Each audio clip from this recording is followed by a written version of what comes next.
Hello everyone and welcome. Today we're going to tackle one of the most interesting and honestly pretty funny stories in your Vista's syllabus, The Tiger King by Kalki.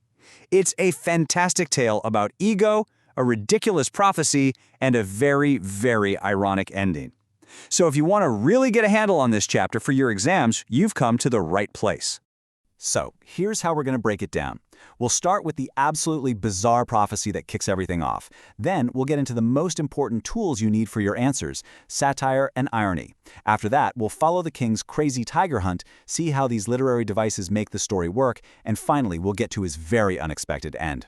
Okay, let's dive right in. All right, let's start at the very beginning. The story kicks off with a prophecy that is so over the top and absurd, it perfectly sets the satirical tone for everything that follows. I mean, can you even imagine? These words weren't spoken by some powerful king. They were supposedly spoken by a 10-day-old baby.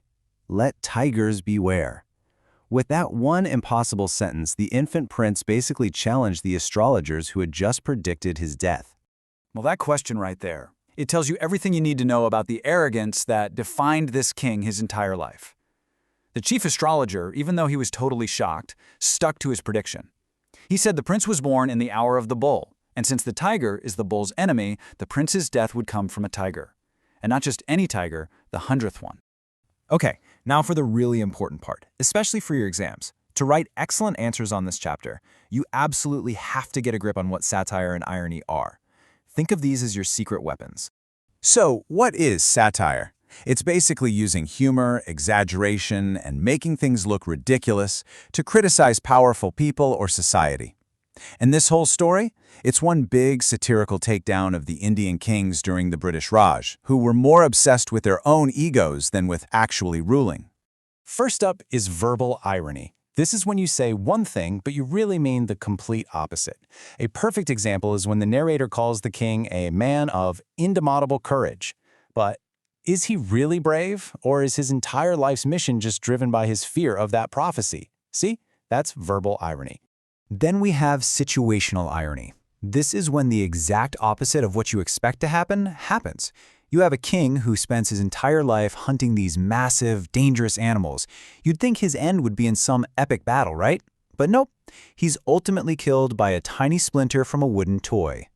And finally, there's dramatic irony. This one's fun.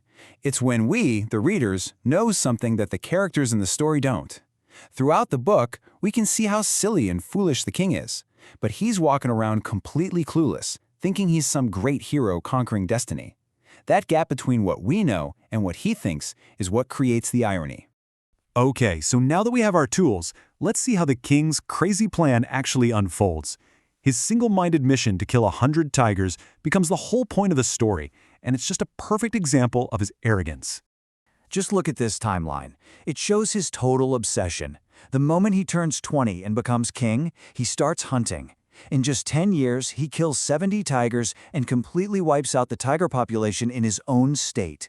He even gets married for the sole purpose of finding a state with more tigers to hunt. Everything else, his duties, his people, it was all secondary. And this number, 3 lakh rupees. It really puts his foolishness into perspective. A high-ranking British officer wanted to hunt in his kingdom, and to stop him, the king didn't use diplomacy. Instead, he bribed the officer's wife with 50 diamond rings, costing the kingdom a fortune, all just to protect his own ego.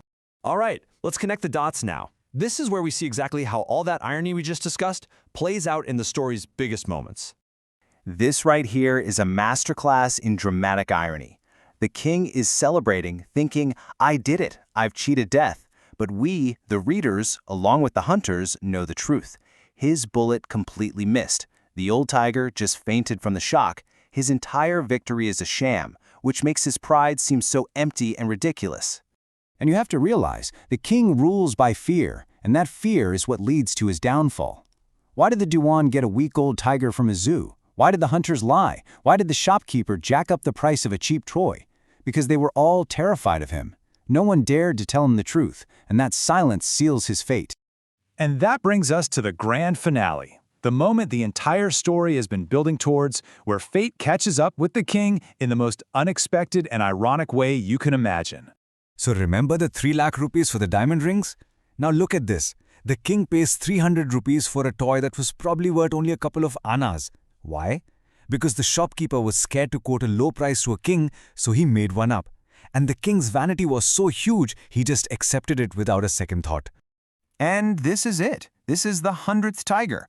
Not a roaring, ferocious beast, but a poorly made wooden toy. A tiny, insignificant sliver of wood does what 99 real tigers could not. It pierces his hand, an infection spreads, and just like that, the great Tiger King's fate is sealed. This final line is just the perfect punchline. The operation was successful, the Maharaja is dead. It's the peak of situational irony and satire. The surgeons are focused on the technical procedure, not the actual patient.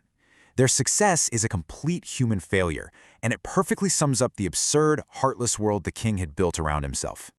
So, when you're writing your exam answers, these are the key themes you should really focus on. Talk about how the king's own pride was his biggest enemy. Discuss the satire on power, the conflict between humans and nature, and that big idea that maybe, just maybe, you can't escape your destiny. Using these points will make your answers much, much stronger. And that leaves us with this big question, doesn't it? Did the king's own foolish actions lead to his death, or was he doomed from the moment he was born? It's something to think about. I really hope this breakdown helps you feel more confident about this chapter. All the very best for your exams.